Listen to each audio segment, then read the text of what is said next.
Bonjour, bienvenue dans ce petit tutoriel consacré à vous montrer la manière dont on peut changer en fait de caméra en cours d'animation.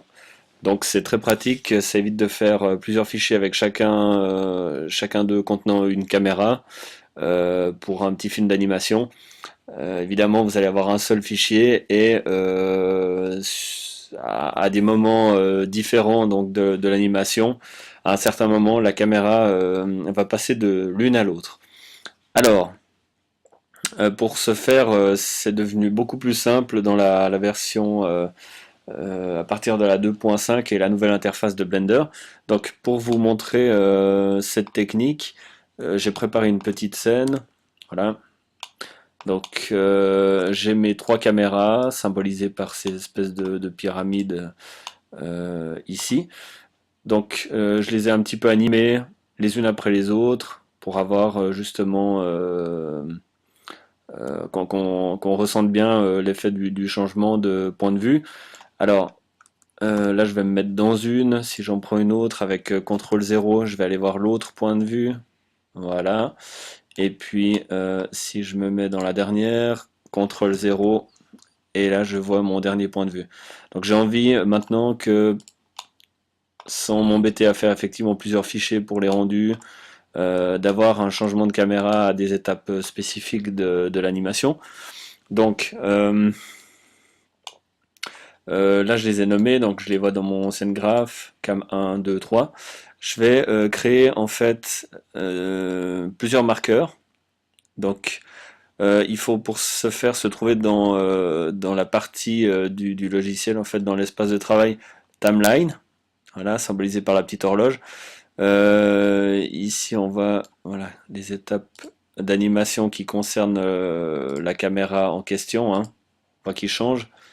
Alors, je vais créer un petit marqueur déjà. Donc là j'aimerais un changement de caméra. Donc là j'ai un départ de mouvement de la deuxième. Donc j'aimerais un changement de caméra par là. Ouais, sur la frame 80 par exemple. Donc je vais rajouter un marqueur. Donc je peux le rajouter avec la touche M. Voilà, on voit qu'il est apparu. Et puis, donc évidemment au début j'ai ma caméra active. Donc, je vais la sélectionner, CTRL 0, je suis dedans, elle est active. Donc celle-là, on n'a pas besoin de marqueur pour lui indiquer qu'on est dedans, vu qu'elle est par défaut. À ce moment-là, je vais changer de caméra, et puis voilà, le dernier, ce sera par exemple à partir de 160, ou peut-être un petit peu moins. La différence avec celle-là. Ouais, parfait. Alors ici, je voudrais un nouveau changement de caméra, donc M pour marqueur. Donc j'ai un premier marqueur ici, on peut les sélectionner comme les objets, hein. Alors je vais sélectionner la caméra numéro 2, on la voit ici, hein, elle est sélectionnée. Et puis j'aimerais qu'elle s'active à partir de ce marqueur. Donc j'ai ma caméra sélectionnée, mon marqueur sélectionné, et je vais demander, que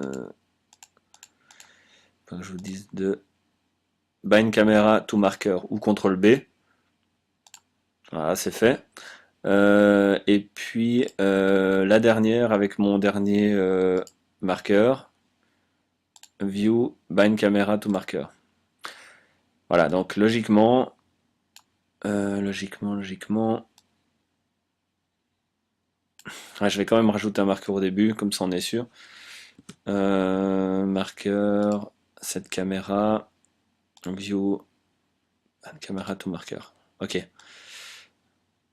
Voilà. Donc là on voit, en fait, juste aussi, j'ai oublié de vous dire, pour ceux qui débutent avec le logiciel, quand une caméra est active, le petit triangle supérieur qui indique aussi le sens dans lequel elle se trouve, donc l'axe Z+, il est actif en noir, enfin il est rempli surtout. Donc ici, quand je vais passer dans une nouvelle caméra active, tac, on voit qu'il se remplit. Bon, je vais peut-être rendre transparent voilà, ma tête de singe. Voilà, là on voit clairement le passage d'une caméra active à l'autre. Donc si je me mets à l'intérieur caméra, que je réactive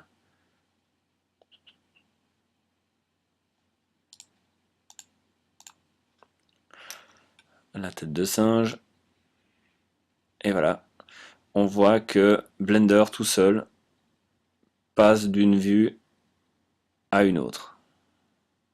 Hyper pratique. Donc si je plais mon animation, changement de vue, et la caméra numéro 3. Voilà.